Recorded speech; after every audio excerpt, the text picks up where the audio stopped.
ಓಂ ಶ್ರೀ ಗಣೇಶಾಯ ನಮಃ. ಓಂ ಶ್ರೀ ಗುರುಭ್ಯೋ ನಮಃ. ನಮಃ ಸೂರ್ಯ ಚಂದ್ರ ಮಂಗಳಾಭುಧಾಯ ಚ ಗುರು ಶುಕ್ರ ಶನಿಭ್ಯಶ್ಚ ರಾಹವೇ ಕೇತವೇ ನಮಃ. ನಮಸ್ತೆ. ಆಸ್ಟ್ರೋ ಆಚಾರ್ಯ ಗುರೂಜಿ ವಾಹಿನಿಗೆ ಸ್ವಾಗತ. ವಾಹಿನಿಯನ್ನು ನಿರಂತರ ವೀಕ್ಷಿಸಿ ಪ್ರೋತ್ಸಾಹಿಸಿ ಸಬ್ಸ್ಕ್ರೈಬ್ ಮಾಡೋದು ತಮಗೆಲ್ಲರಿಗೂ ಅನಂತ ಧನ್ಯವಾದಗಳು ಸಲ್ಲಿಸಿ ಮಾಸ ಭವಿಷ್ಯದ ಕಾರ್ಯಕ್ರಮಕ್ಕೆ ಸ್ವಾಗತ. ಮಾರ್ಚ್ ತಿಂಗಳ ಸಿಂಹರಾಶಿಯ ಭವಿಷ್ಯವನ್ನು ಅವಲೋಕಿಸೋಣ. ಸಿಂಹರಾಶಿಗೆ ಮಾರ್ಚ್ ತಿಂಗಳಲ್ಲಿ ಗುರು ಶುಕ್ರರೇ ರಕ್ಷಕರು, ಜೊತೆಗೆ ಅನೇಕ ರೀತಿಯ ಎಚ್ಚರಗಳಿಗೆ ಬೇಕಾಗತ್ತೆ. ನಿಮಗೆ ಅಲ್ಲಿ ತನುಮನ ಧನದ ಎಚ್ಚರ ಬೇಕು ಎಂಬಂಥ ವಾಕ್ಯ. ಗುರು ಶುಕ್ರರು ರಕ್ಷಕರಾಗಿದ್ದಾರೆ, ಜೊತೆಗೆ ತನುಮನ ಧನ ವಿಚಾರ ಅಂದರೆ ಎಲ್ಲ ವಿಚಾರಗಳಲ್ಲೂ ಮುನ್ನೆಚ್ಚರಿಕೆ ಬೇಕು ಅನ್ನೋ ವಾಕ್ಯ. ಇತರ 7 ಗ್ರಹಗಳು ಅಥವಾ ಕೆಲವೊಮ್ಮೆ 6 ಗ್ರಹಗಳ ವೈರುಧ್ಯವನ್ನು ಎದುರಿಸಬೇಕಾಗತ್ತೆ. ಅಲ್ಲಿ ಇತರ ಗ್ರಹಗಳಂದರೆ ಸೂರ್ಯನ ಅನುಗ್ರಹ ನಿಮಗೆ ತಿಂಗಳಲ್ಲಿ ಇರೋದಿಲ್ಲ. ಮಂಗಳನು ನಿಮಗೆ ವಿರುದ್ಧವಾಗಿರ್ತಾನೆ, ಬುಧನು ತಿಂಗಳಲ್ಲಿ ವಿರುದ್ಧವಾಗಿರ್ತಾನೆ.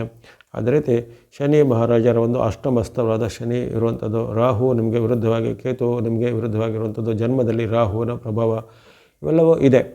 ಹಾಗಾಗಿ ಈ ತಿಂಗಳಲ್ಲಿ ನಿಮಗೆ ಗುರು ಮತ್ತು ಶುಕ್ರರ ಅನುಗ್ರಹ ಅಷ್ಟೇ ಇರುವಂಥದ್ದು. ಇತರ 6 ಗ್ರಹಗಳು ಅಥವಾ 7 ಗ್ರಹಗಳು ವಿರುದ್ಧವಾದ ಫಲವನ್ನು ಕೆಲವೊಮ್ಮೆ ಕೊಡ್ತಾ ಇರ್ತವೆ. ಇನ್ನು ಆರೋಗ್ಯದ ವಿಚಾರ ಗಮನಿಸಿದರೆ, ಆರೋಗ್ಯದಲ್ಲಿ ನಿಮಗೆ ಚಂದ್ರನ ಬೆಂಬಲ ಇದ್ದಾಗ ಒಳ್ಳೆಯದಿರುತ್ತೆ ಹೊರತು ಕೆಲವೊಂದು ದಿನಗಳಲ್ಲಿ ಸೂರ್ಯನ ವೈರುಧ್ಯವನ್ನು ಎದುರಿಸುವಾಗ ಆರೋಗ್ಯದಲ್ಲಿ ಸಮಸ್ಯೆಗಳು ಕಡಿಮೆ ಕಾಣ್ಬೋದು. ದೀರ್ಘಕಾಲದಿಂದ ಇದ್ದ ಅನಾರೋಗ್ಯ ಕೆಲವರಿಗೆ ಮರುಕಳಿಸ್ಬೋದು. ಉದಾಹರಣೆಗೆ BP-ನೋ, ಶುಗರೋ, ಅಸ್ತಮನೋ, ಅಲರ್ಜಿನೋ ಅಥವಾ ಜಾಯಿಂಟ್ ಪೇನೋ ಎಲ್ಲ ಇದ್ದವರಿಗೆ ಹಿಂದೆ ಇದ್ದದ್ದು ಅದೀಗ ಮತ್ತೊಮ್ಮೆ ಕಾಣಿಸ್ಕೊಳ್ಳುವಂಥದ್ದು ಅಥವಾ ಸ್ವಲ್ಪ ಈಗ ಜಾಸ್ತಿ ಪ್ರಮಾಣದಲ್ಲಿ ಕಾಣಿಸ್ಕೊಳ್ಳುವಂಥದ್ದು. ಹಾಗಾಗಿ ಆರೋಗ್ಯದ ವಿಚಾರ ಖಂಡಿತ ಎಚ್ಚರಬೇಕು. ಇನ್ನು ಕೆಲವೊಬ್ಬರಿಗೆ ಈ ಯಾವುದೇ ರೀತಿಯ ಫುಡ್ ಪಾಯ್ಸನಿಂಗೋ ಅಥವಾ ಆಹಾರ ದೋಷದಿಂದ, ನೀರಿನ ದೋಷದಿಂದ ಏನಾದರೂ ಸಾಂಕ್ರಾಮಿಕದ ತೊಂದರೆಗಳೆಲ್ಲ ಕಂಡು ಬರ್ಬೋದಾಗಿದೆ. ಹಾಗಾಗಿ ಆರೋಗ್ಯ ವಿಚಾರ ಖಂಡಿತವಾಗಿ ಎಚ್ಚರಿಕೆ. ಇನ್ನು ಮಾತು, ನಡವಳಿಕೆ, ಬಾಂಧವ್ಯದಲ್ಲಿ ಹಾಗೆ ಅನೇಕ ರೀತಿಯ ಕಲಹ ಮತ್ತು ವಾಗ್ವಾದ, ಕೌಟುಂಬಿಕ ವಿವಾದಗಳು ಆಗ್ಬೋದು. ಪತಿ ಪತ್ನಿಯರ ಮಧ್ಯೆ, ತಂದೆ ಮಕ್ಕಳ ಮಧ್ಯೆ, ಬಂಧುಗಳ ಜೊತೆಗೆ, ಮಿತ್ರರ ಜೊತೆಗೆ ವಿವಾದ ಮತ್ತು ಕಲಹಗಳು ಆಗ್ಬೋದು. ಯಾಕಂದರೆ ಅಲ್ಲಿ ನಿಮಗೆ ತಿಂಗಳ ಪೂರ್ತಿ ಸೂರ್ಯ ಮತ್ತು ಮಂಗಳರು ಅಲ್ಲಿ ವಿರುದ್ಧವಾಗಿದ್ದರೆ ಸಪ್ತಮ ಮತ್ತು ಅಷ್ಟಮ 7, 8ರ ಸ್ಥಾನದಲ್ಲಿ ಮಂಗಳರ ಒಂದು ಪ್ರಭಾವ ಇರುತ್ತೆ. ಬುಧನು ಸಹ ಈಗ ಸಪ್ತಮಸ್ಥನಾಗಿರುವ ಕಾರಣ ವಿವಾದ, ವಾಗ್ವಾದ, ಕಲಹಗಳಿಗೆ ಕಾರಕ ಆಗ್ಬೋದು. ಹಾಗಾಗಿ ಅಲ್ಲಿ ಕಲಹ ಮತ್ತು ವಾಗ್ವಾದಗಳಿಗೆ 3 ಗ್ರಹಗಳ ಪ್ರೇರೇಪಣೆ ಬರುತ್ತೆ. ಅದು ಮಿತ್ರರ ಜೊತೆಗೇನೂ ಬರ್ಬೋದು, ಬಂಧುಗಳು ಅಥವಾ ನಿಮ್ಮ ಮನೆಯ ಸದಸ್ಯರ ಜೊತೆನೂ ಬರ್ಬೋದು, ಸಹೋದ್ಯೋಗಿ ಅಥವಾ ಸಹಪಾಠಿಗಳ ಜೊತೆಗೂ ಬರ್ಬೋದು. ಹಾಗಾಗಿ ಯಾವುದೇ ರೀತಿಯ ಒಂದು ಸಣ್ಣ ಪುಟ್ಟ ಮಾತಿನ ಕಿಡಿ ದೊಡ್ಡ ಜಗಳ ಅಥವಾ ಕಲಹ, ವಾಗ್ವಾದ ಆಗುವಂಥ ವಿಚಾರಕ್ಕೆ ಹೋಗುತ್ತೆ. ಇನ್ನು ನಿಮ್ಮ ವಿರುದ್ಧ ಈಗ ದೂರು ಬರೋದಾಗಲಿ, ನಿಮ್ಮ ವಿರುದ್ಧ ಕೇಸು ದಾಖಲಾಗೋದಾಗಲಿ, ಯಾವುದೇ ರೀತಿಯ ಕಂಪ್ಲೇಂಟ್ಗಳು ಬರೋದಾಗಲೆಲ್ಲ ಆಗುತ್ತೆ. ಹಾಗೆ ಯಾವುದೇ ರೀತಿಯ ಇಂಥ ಒಂದು ವಿವಾದಗಳಿಗೆ ಸಿಲುಕಿಕೊಳ್ಳದೆ ಎಚ್ಚರಬೇಕು. ಸಾರ್ವಜನಿಕ ಜೀವನದಲ್ಲಿರೋರು, ಸರ್ಕಾರದ ಉದ್ಯೋಗದಲ್ಲಿರೋರು ಅಥವಾ ಇನ್ನಿತರ ಯಾವುದೇ ರೀತಿಯ ಸೆಲೆಬ್ರಿಟಿ ಮುಂತಾದವುಗಳಿರೋ ಅವರು ಈ ತಿಂಗಳಲ್ಲಿ ಸ್ವಲ್ಪ ಸಿಂಹರಾಶಿಯವರು ಎಚ್ಚರಿಕೆ ಹೆಜ್ಜಬೇಕು.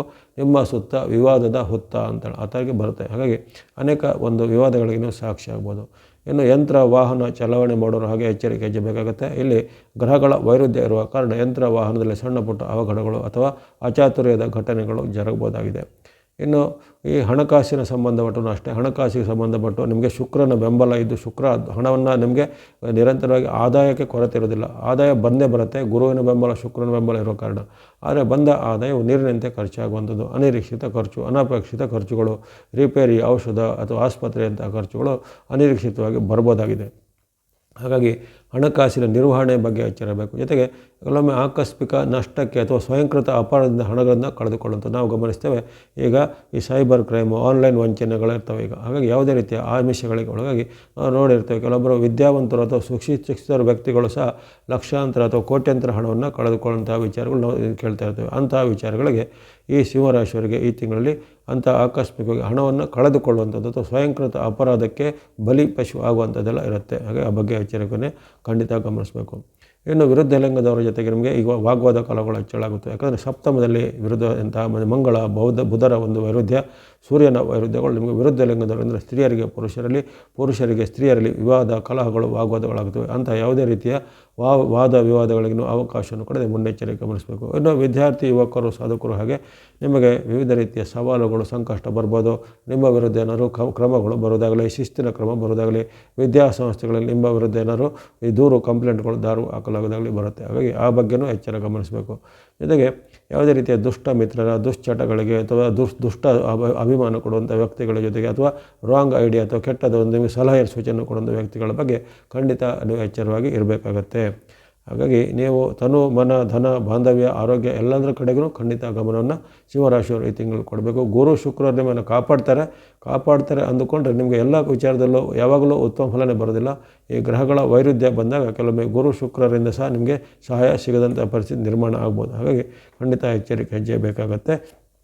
ಇನ್ನು ಚಂದ್ರನ ಅನುಕೂಲ ನಿಮಗೆ ಮಧ್ಯೆ ಬರುತ್ತೆ. ನಾನು ಹೇಳಿದ್ದೇನೆ, ಸುಮಾರು 16 ದಿನಾಂಕಗಳಲ್ಲಿ ಯಾವುದೇ ತಾರತಮ್ಯ ಇಲ್ಲದ್ರೆ ಚಂದ್ರನು ಎಲ್ಲ ರಾಶಿಗಳಿಗೂ ಮಧ್ಯೆ ಉತ್ತಮ ಫಲನ ಕೊಡ್ತಾ ಇರ್ತಾನೆ. 2 ದಿನಕ್ಕೂ ಚಂದ್ರನ ರಾಶಿ ಪರಿವರ್ತನೆ ಆಗುವ ಕಾರಣ ನಿಮಗೆ ಈ ಡೇಟ್ಗಳಲ್ಲಿ ಚಂದ್ರನ ಬೆಂಬಲ ಇರುತ್ತೆ. ಡೇಟ್ಗಳನ್ನು ಗಮನಿಸ್ಕೊಳ್ಳಿ. ಮಾರ್ಚ್ 2, 3, 4, 7, 8, 14, 15, 16, 17, 18, 20, 21, 25, 26, 30, 31 ಇಂತಹ ದಿನಾಂಕಗಳನ್ನು ಗಮನಿಸಿಕೊಳ್ಳಿ. ಅಲ್ಲಿ ಚಂದ್ರನ ಬೆಂಬಲ ಇರುವ ಕಾರಣ ಅನೇಕ ನಿಮ್ಮ ಪ್ರಮುಖವಾದ ಕೆಲಸ ಕಾರ್ಯ ಭೇಟಿ ಒಪ್ಪಂದ ಸಹಿ ಇದ್ದರೆ ಆ ದಿನಾಂಕಗಳಲ್ಲಿ ಬಳಸ್ಕೋಬೋದು. ಇನ್ನು ಈ ತಿಂಗಳಲ್ಲಿ ನೀವು ಯೆಲ್ಲೋ ಮತ್ತು ವೈಟ್ ಬಣ್ಣ ಅಷ್ಟೇ ಬಳಬೋದು.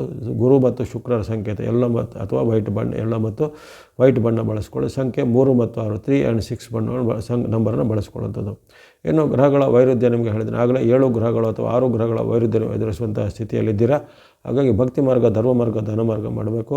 ಅದು ನವಗ್ರಹಗಳ ಸ್ತೋತ್ರ, ನವಗ್ರಹಗಳ ಪೀಡಾ ಪರಿಹಾರ ಸ್ತೋತ್ರವನ್ನು ಪಠನೆ ಮಾಡಿ, ಅಥವಾ ಗಣೇಶ, ಈಶ್ವರ, ದುರ್ಗಾದೇವಿ, ವಿಷ್ಣು, ನಾರಾಯಣ, ನರಸಿಂಹಸ್ವಾಮಿ ಅಥವಾ ವೀರಭದ್ರೇಶ್ವರ, ಕಾಲಭೈರವೇಶ್ವರ, ನವಗ್ರಹಗಳು ಅಥವಾ ಅರಳಿ ಮರ ಪ್ರದಕ್ಷಿಣೆ, ಆಂಜನೇಯ ಸ್ವಾಮಿ, ಈ ರೀತಿ ನಿಮಗೆ ಮನಸ್ಸಿಗೆ ಒಪ್ಪೊಂದು ಯಾವುದೇ ದೇವತಾ ಸ್ವರೂಪಗಳ ಭಕ್ತಿ ಮಾಡೋದಾಗಲಿ, ದೇವರುಗಳ ಸಂದರ್ಶನ ಮಾಡೋದಾಗಲಿ, ನವಗ್ರಹಗಳ ಧಾನ್ಯ ಅಥವಾ ಅನ್ನದಾನದ ಸಾಮಗ್ರಿಗಳು, ವಸ್ತ್ರದಾನ, ಅನ್ನದಾನ ಅಥವಾ ಇನ್ನಿತರ ರೀತಿ ಹಣದ ರೂಪದಲ್ಲಿ ಈ ಸೇವಾ ಸಂಸ್ಥೆಗಳಿಗೆ, ಆಶ್ರಮಗಳಿಗೆ, ಬಡಬಗ್ಗರಿಗೆ ದಾನಗಳನ್ನು ಮಾಡೋದ್ರಿಂದಲೂ ಆ ಗ್ರಹಗಳ ಸಂಬಂಧಿತ ದೋಷ ನಿವಾರಣೆ ಆಗುತ್ತೆ.